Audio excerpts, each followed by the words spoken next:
All it takes is Mercury retrograde for a healthy, natural fantasy about a former flame to cross the line into serious deliberations of getting back together with an ex. We know because we've been there.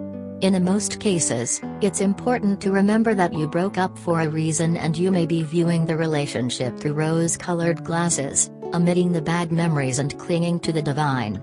But sometimes, if circumstances have shifted and you've undergone personal growth, the question may not be so absurd after all. You can roll your eyes at the on-again, off-again nature of celebrity romances, ahem, Cardi B and Offset, but sometimes these reconciliations seem to work out. Take Justin Timberlake and Jessica Biel for example. The pair began dating in 2007, split up in 2011, were married in 2012, and now have a 7-year-old son together. Adam Levine and Behati Prinsloo also took a break back in 2014, dated other people, and are now happily married parents.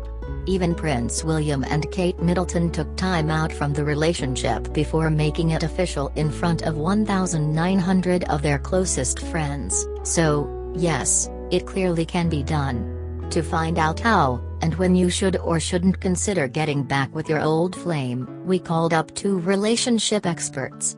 Here's what we learned. 1. Feeling lonely or broke aren't reasons to get back together. Tony Coleman, a psychotherapist specializing in relationship coaching, warns that if you're considering a reunion because you don't want to be alone or because you're short on cash, take a pause. I emphasize the importance of thinking about why you want to get back with your ex.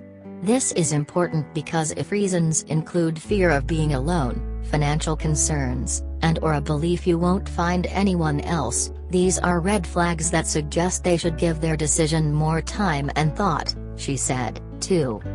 It's key to want to change what didn't work the first time around.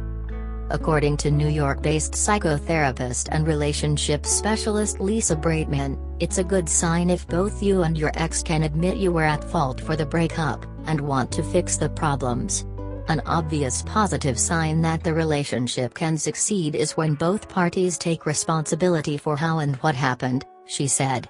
You both need to want to change what doesn't work. When both are willing to do the required emotional work, the potential for a satisfying relationship is higher. Their abilities and strength to navigate past conflict will signal possibilities of hope for the future. 3. Having sex with other people when you're broken up isn't a deal breaker. Inevitably, when couples split, they also start seeing, and sleeping with, other people. However, that doesn't have to mean there's no hope of a happy reconciliation, which Coleman says happens all the time under these circumstances. In saying that, if you or your partner can't get over it, and feels jealous or resentful, that could obviously lead to issues. This could put a halt to any chance of reconciliation or have a negative impact due to the difficult issues it will introduce that you will have to confront and work through, Coleman said. Braitman suggests that both sides need to be honest from the word go about what you've been up to during your time apart if you want to get back together. It is possible to get back together with an ex after you have been with someone else depending on how honest you're about it.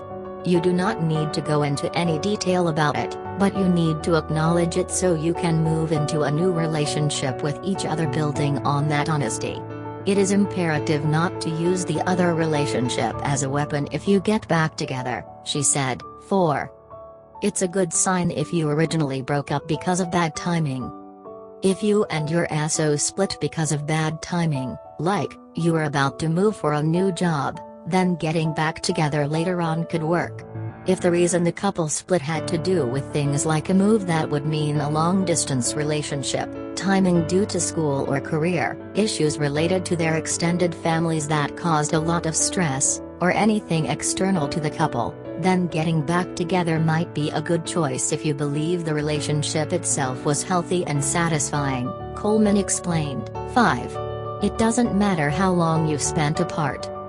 Rather than worrying about whether you've spent too much or too little time apart, both Coleman and Braitman suggest you focus on the reasons why you want to be together. Focus instead on addressing the reasons why you broke up in the first place. This is important because any problems that were present the first time around won't just go away when you reunite, Coleman said. 6.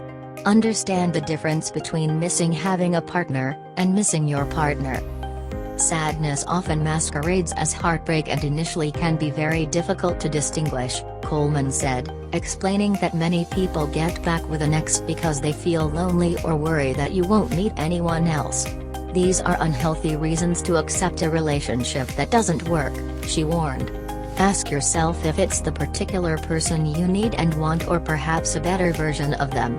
Do you want him or a boyfriend in general? Braitman said, feeling sad is also a very necessary part of splitting up, particularly if you think you might want to get back together down the track.